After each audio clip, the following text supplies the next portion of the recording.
Early this morning, the Hashknife Pony Express left Holbrook, headed for Scottsdale. They're going to be coming through here any minute, picking up the mail in Payson, spend the night here, and then they'll head for Scottsdale tomorrow. I've got my friend Jeff here with me. Linda and Jan walked down to the post office to mail the last few envelopes and postcards, and we're waiting on the Pony Express. We'll let you know when they come back. The original Pony Express, formed in April 1860, began using horse and rider relay teams to shuttle mail along a 2,000-mile route between St. Joseph, Missouri and Sacramento, California. They set a new record for standards in high-speed mail delivery, and even though it lasted for only 19 months, the legend lives on today.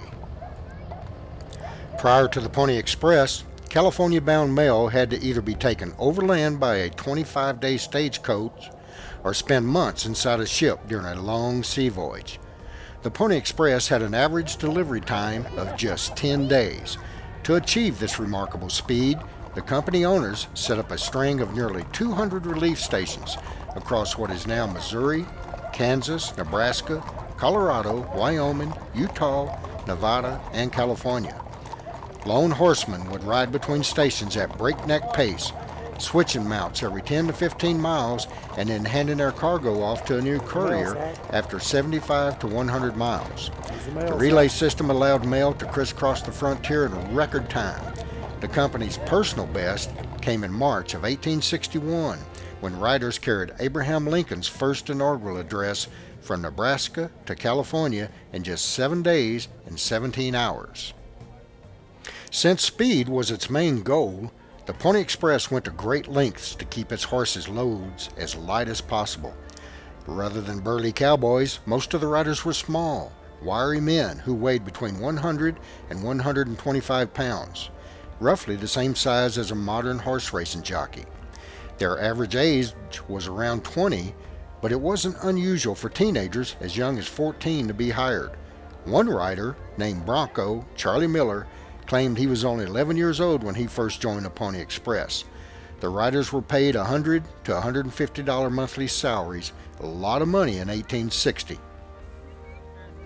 To cut down on the weight and to facilitate swift horse and rider changes, the Pony Express used a special type of mail bag known as a mochila, the Spanish word for knapsack or backpack.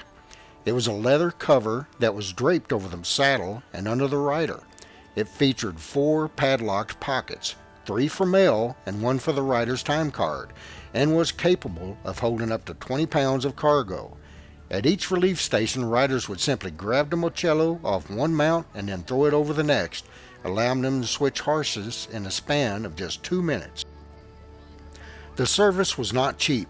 For 1/2 ounce letter, it was approximately $130 in today's dollars. Instead, the service was mainly used to deliver newspaper reports, government dispatches, and business documents, most of which were printed on the thinnest, lightest paper possible.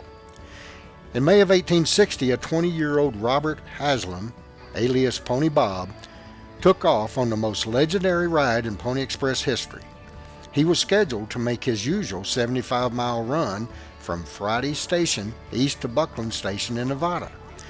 When he arrived at Buckland, he found that his relief rider refused to continue the ride due to the Paiute Indians, who had been attacking stations along the route.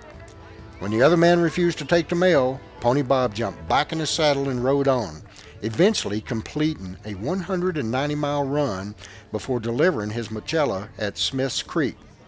As if that wasn't enough, after a brief rest, he mounted a fresh horse and retraced his steps all the way back to Friday Station, at one point passing a relay outpost that had been burned by the Paiutes. By this time, he finally returned to his home station. Pony Bob had traveled 380 miles in less than 40 hours, a Pony Express record. The riders had to deal with extreme weather, harsh terrain, and the threat of attacks by bandits and Indians. The relief stations that provided stock were at more of a risk since they were located in remote areas and had little defense from attacks. Their outposts were usually crude, dirt floor shacks equipped with a small area for sleeping quarters and corrals for the horses. Accounts differ, but Indians reportedly attacked and burned several relay stations during the Pyramid Lake War in the summer of 1860, killing as many as 16 stock hens.